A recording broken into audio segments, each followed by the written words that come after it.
Hello friends, வாங்க சாப்பிட்லாம். இன்றைக்கி என்ன சமையல் அப்படின்னு பார்க்கலாமா?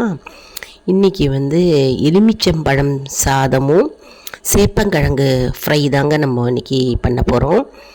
நம்மளுடைய சேனலை அவசியம் சப்ஸ்கிரைப் பண்ணிவிட்டு பாருங்கள். எலுமிச்சம்பழத்தை நம்ம நல்லா வாஷ் பண்ணி எடுத்து வச்சுக்கிறோங்க. அப்புறம் வானிலையில் கடுகு, உளுத்தம்பருப்பு, கடலைப்பருப்பு, எண்ணெய் 2 ஸ்பூன் போட்டுட்டு வேர்க்கடலை போட்டு கருவேப்பிலை, கொத்தமல்லி போட்டு நம்ம தாளிச்சிக்கிறோம். மஞ்சத்தூளும் அதில் போட்டுக்கிறோம். நல்லா எண்ணெய் நிறையாவே ஊட்டலாங்க. நிறையா ஊற்றினா நல்லா பொலன்னு இருக்குங்க.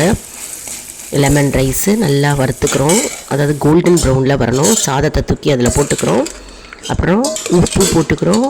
போட்டுட்டு எலுமிச்சம்பழத்தை பிழிஞ்சிக்கிறோம். இப்போ இந்த கரண்டியில், ஓட்ட கரண்டி இல்லையா, ஜல்லி கரண்டியில் பிழிஞ்சால் அதில் கொட்டை அதுலேயே நிற்கும். இது ஒரு டிப்ஸாக எடுத்துக்கலாம். கொட்டை கீழே விழாது, அதனால் ஜூஸ் மட்டும்தான் கீழே விழும். அதனால் நம்ம இந்த ஜல்லிக்கரண்டியில் பிழிஞ்சிக்கினா நல்லது. நம்ம நல்லா கலந்து விடணுங்க. உப்பு போட்டாச்சு, பச்சை மிளகாய் எல்லாமே இருக்குது. மிளகாய் வெற்றலும் போட்டுக்கலாம். நம்மளுடைய லெமன் ரைஸ் ரெடியாக எடுத்து எல்லோயிஷாக சூப்பராக இருக்கும், அருமையாக இருக்கும். இதுக்கு காம்பினேஷனாக அட்டகாசமாக சேப்பங்கிழங்கு பொரியல் பண்ணுறோங்க. இது பேச்சுலர்ஸ்க்கு ரொம்பவே யூஸ்ஃபுல்லாக இருக்கும். ஹாஸ்டலில் தங்கி படிக்கிறவங்க, வேலைக்கு போகிறவங்களுக்கு ரொம்ப யூஸ்ஃபுல்லாக இருக்கும். மற்றும் பிகினர்ஸு, நியூலி மேரிடு கப்புள்ஸ் சமையல்னே என்னன்னு தெரியாதவங்களுக்கு இந்த வீடியோ ரொம்பவே யூஸ்ஃபுல்லாக இருக்குங்க. லேசாக கலரி விட்டுக்கணும். நம்முடைய லெமன் ரைஸ் ரெடி. இப்போ சேப்பங்கிழங்கு வேக வச்சு தோலை உரிச்சாச்சு. மஞ்சப்பொடி, மிளகாப்பொடி போட்டுக்கிறோம். இதில் உப்பும் தூவிக்கிறோம். பெருங்காயம் இதில் போட்டுக்கிறோம்.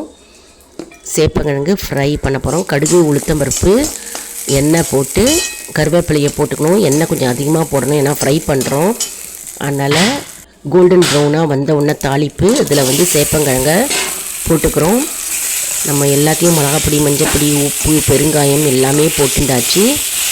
எல்லாமே இதில் இருக்குது. தேவைக்கேற்ப மிளகாப்பொடி போட்டுக்கணுங்க, எவ்வளோ வேணுமோ. அப்புறம் லேசாக நம்ம கிளறி விட்டுக்கிறோம். அரிசி மாவு மேலே தூவிக்கணும். லேசாக கொஞ்சம் ஃப்ரையாக வரும், அதாவது மொறுன்னு கொஞ்சம் வரும் லேசாக. அதனால் பண்ணிக்கணும். அருமையான சேப்பங்கிழங்கு ஃப்ரை பொரியல் ரெடி. ஸோ எலுமிச்சம்பழம் சாதமும் ரெடி, சேப்பங்கிழங்கு பொரியல் நமக்கு ரெடியாக எடுத்து அருமையான அட்டகாசமான காம்பினேஷனுங்க. இதுக்கு உருளைக்கிழங்கும் நம்ம தொட்டுக்கலாம். உருளைக்கிழங்கும் நம்ம செய்யலாம். இன்றைக்கி சேப்பங்கிழங்கு தான் இருந்தது, நல்லா சேப்பங்கிழங்கு பண்ணினேன். இதுவும் காம்பினேஷன் நல்லாவே போகும். சைட் டிஷ்ஷு கூடவே அப்பளம், சிப்ஸு இதெல்லாம் வச்சுக்கலாம். லெமன் ரைஸ்க்கு ரொம்பவே சூட்டபுளாக இருக்குங்க. லைக் பண்ணுங்கள், ஷேர்